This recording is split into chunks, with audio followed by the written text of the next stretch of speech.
Welcome back, I'm Fox at FoxyGames_UK. Subscribe to the channel and follow via Twitter for your source of aggregate news, rumour and video game discussion with an emphasis on PlayStation, but spanning a variety of platforms. Now if you are new to the channel, do let us know how you found us, and please remember to thumbs up at the end of the video.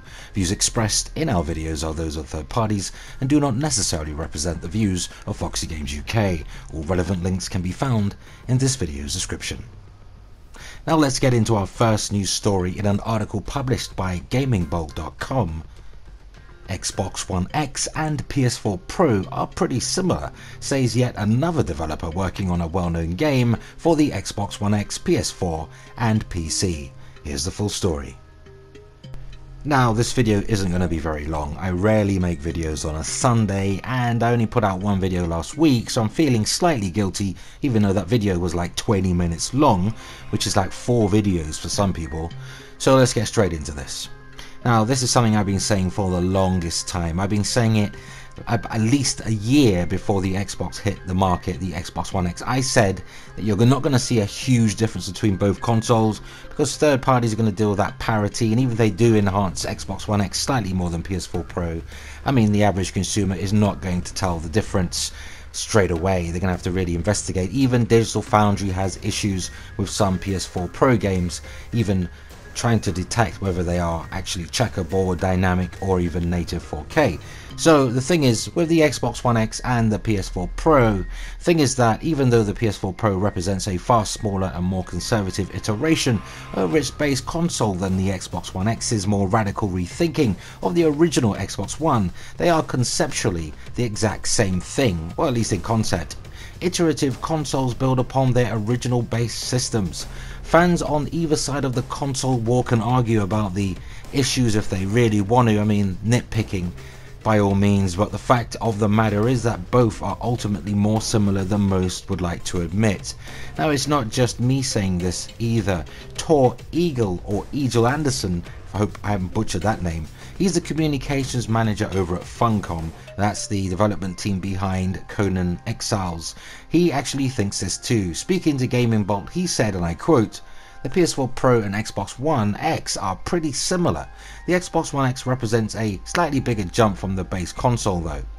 He also discussed how the necessity to support the base Xbox One alongside the Xbox One X didn't hold back the development of Conan Exiles in any particular way. Here's another quote. "No, it has not held us back. We've already dealt with settings and resolution scaling in between high-end PCs and low-end PCs, the original Xbox One and the PS4. We don't have to make any additional compromises for Xbox One X because Conan Exiles is also running on the standard Xbox One."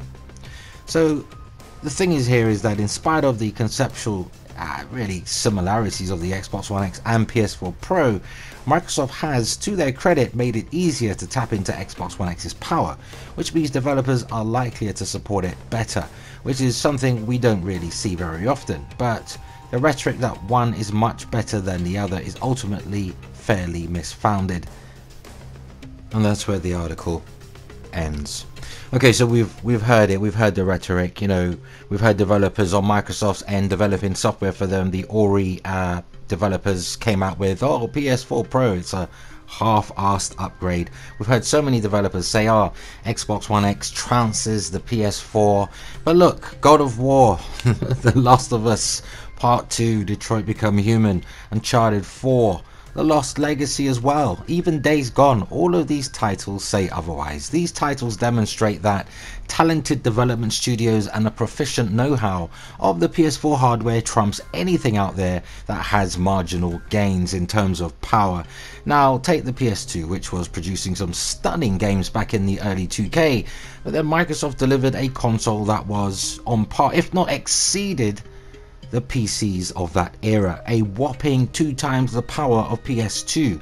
That incidentally is really a bigger gap than what we're seeing between the PS4 and the Xbox One X.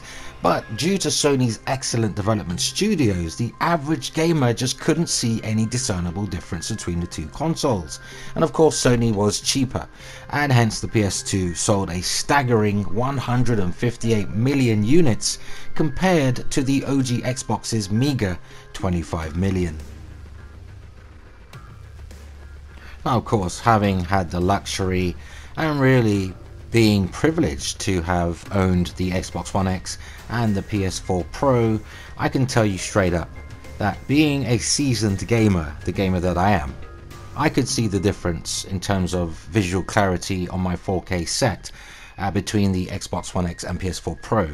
Albeit it wasn't a huge leap, but I could see that the PS4 Pro versions were slightly blurrier, with the Xbox One X having that extra edge in terms of RAM and the 6 T-flops compared to the PS4 Pro's 4 T-flops and lesser RAM. I think it's got about 8 gigs of RAM, only 5.5 is available, and there's an extra gig bringing it up to 9 for the UI, which is much slower RAM, which is not used for games. So, you know, when you look at God of War, it's actually using a maximum of the 5.5 gigabytes of RAM, and is utterly unbelievable that when Digital Foundry tested the game, they ran it through their little analysis mincing machine, they were dumbstruck. They couldn't believe that, you know, it wasn't native 4K.